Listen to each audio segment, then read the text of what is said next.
Следите вести на Слободна ТВ. Добар ден. Северна Македонија утре во Брисел ќе ја одржи првата меѓувладина конференција со Европската Унија, на која премиерот Димитар Ковачевски ќе има воведна изјава на македонски јазик. Веднаш потоа почнува скринингот кој ќе трае година и половина, а по завршување на тој процес предвидена е следна меѓувладина конференција со која ќе се комплетира фазата на отворање на преговорите за членство, а нејзиното одржување е условено со измените во Уставот.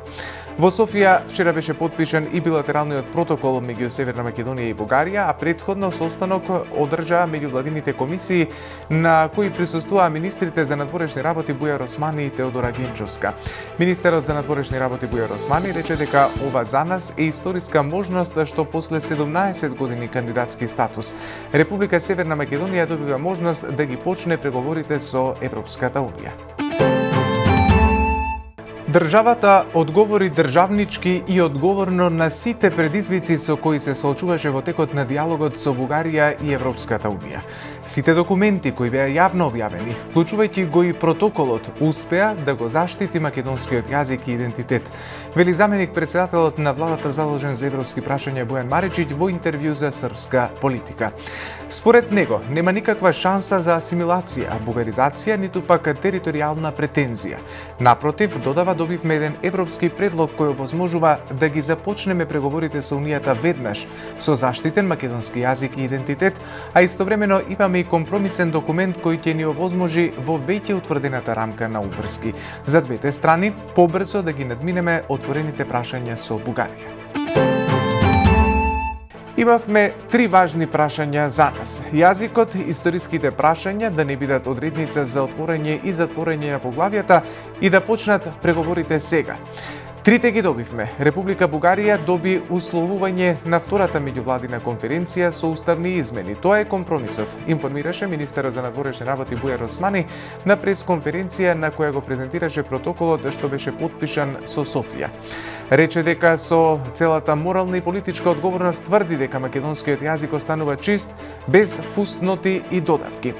За билатералните односи, ние го имаме затворено прашањето со Република Бугарија. Тоа е јазичната клаузула од 1999 година и 2017 година. Македонскиот јазик согласно Уставот, бугарскиот јазик согласно Уставот, затоа што тоа е решено прашање. Ние никогаш во овие преговори не сме се обидувале да смениме став на Република Бугарија, туку како да спречиме тој став да стане европски. И таа битка ја добивме затоа што во Европската Унија сега и во иднина јазикот ќе биде чист без никакви квалификации, нагласи Османи. Договорот кој во Софија го потпишаа двајцата министри за надворешни работи Бујар Османи и Теодора Генчовска, а воедно е записник од втората седница на мешовитата македонско-бугарска комисија и се смета како отворање на патот на пристапните преговори за членство во Европската Унија. По завршување на официјалниот дел на пресконференција, Генчовска појасни дека вистинските преговори за членство во Европската Унија Македонија ќе ги отпочне дури по внесувањето на бугарите во македонскиот устав. Генчовска ги појасни и бугарските позиции во однос на јазикот. Вели ке нема отстапки, бидејќи официјална Софија не го признава постоењето на македонски јазик.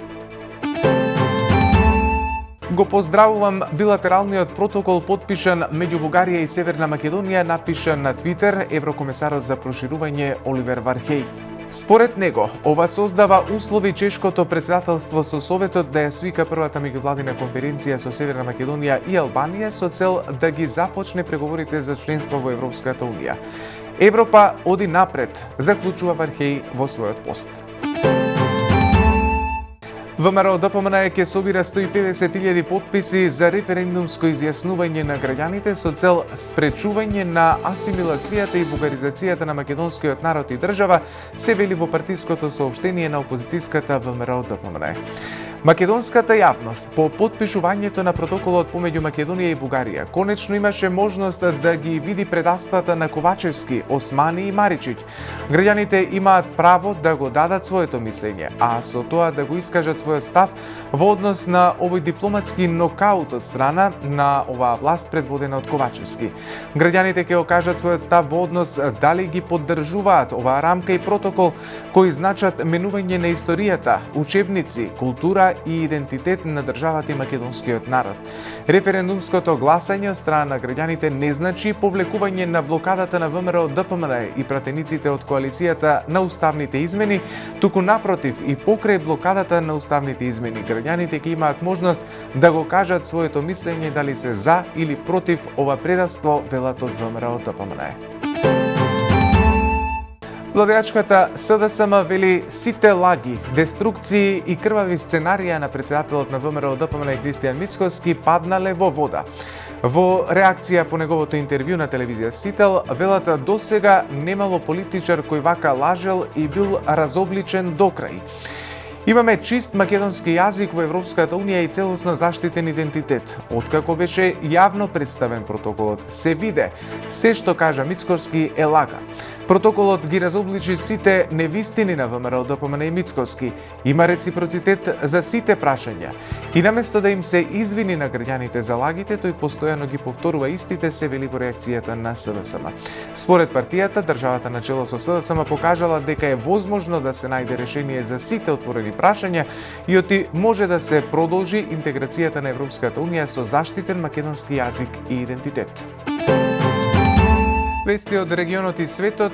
По наредба на министерот за надворешни работи на Грција Никос Дендијас, амбасадорот на Грција во Белград ќе достави демарш во врска со потребата грчката страна претходно да биде информирана од српската за видот на товарот на авионот што се урна во близина на Кавала во саботата, брифираат грчки дипломатски извори за медиумите во Грција. Украинскиот карго авион Антонов 12, што пренесуваше 11,5 тони муниција од Србија наменета за Бангладеш, се урна во саботата 1 час пред полноќ западно од грчкиот град Кавала, а загинаа сите 8 членови на екипажот, државјани на Украина. Доцна синоќа заврши акцијата за извлекување на телата кои дополнително беа пренесени во болница каде што ќе се врши обдукција.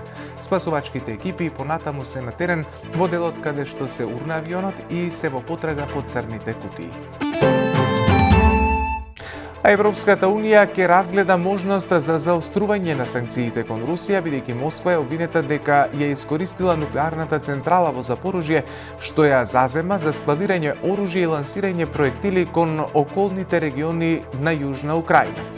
Москва мора да продолжи да плаќа висока цена за својата агресија, изјави претседателката на Европската комисија Урсула фон дер Лајен, оправдувајќи ги предложените мерки. Министрите за надворешни работи на Европската Унија анализираат за забрана за купување злато од Русија, што би било во согласност со санкциите што веќе се воведени на таа земја од членките на Г7 групата. Претседателката на Европската комисија Урсула фон дер Лајен денеска ќе отпатува за Баку во обид да обезбеди значителен увоз на природен газ од Азербејџан. Бидејќи Русија силно ги користи своите енергетски резерви како оружје, диверзификацијата на нашиот увоз на енергија е приоритет на Европската Унија. Претседателката фон дер Лајен и комесарот за енергетика Кадри Симпсон денеска ќе престојуваат во Азербејџан за дополнително да ја зајакнат соработката. Објавено е на Твитер профилот на Европската комисија. Турбината која е неопходна за гасоводот Северен тек 1 е поправена и од Канада е вратена во Германија, пишува рускиот весник Комерсант. Доколку нема проблеми со логистиката или царината, турбината за 5 до 7 дена ќе пристигне во Русија, пишува весникот. Украинскиот претседател Володимир Зеленски ја критикуваше остро одлуката на Канада да ја врати на Германија турбината за гасоводот Северен тек 1. Украинците никогаш нема да ја прифатат одлуката на Канада, му рекол Зеленски на канадскиот премиер Џастин Трудо во телефонски разговор. Се работи за повреда на режимот на санкции, оценил Зеленски. Владата во Отава пак минатата недела даде зелено светло за враќање на турбината која беше на поправка во Канада. Вршителот на должноста претседател на Шри Ланка Ранил Викремесинг прогласи вонредна состојба во државата додека неговата администрација се обидува да ги смири социјалните немири што произлегоа од економската криза. Тоа е со цел во интерес на јавната безбедност, заштита на јавниот ред и одржување на снабдувањето и услугите од суштинско значење за животот на заедницата, се вели во соопштението. Предходната недела Викремесинг беше назначен за вршител на должноста претседател председател од позицијата премиер додека парламентот не избере нов шеф на државата. Тој беше назначен откако председателот Готајабе Раџапаска ја напушти земјата минатата недела поради народниот бунт предизвикан од најтешката економска криза во изминатите 7 децении. Вооружен напаѓач уби 3 лица во ресторан во трговски центар во предградие на Индианаполис во американската држава Индијана. Напаѓачот е убиен од вооружен случаен минувач, соопшти полицијата.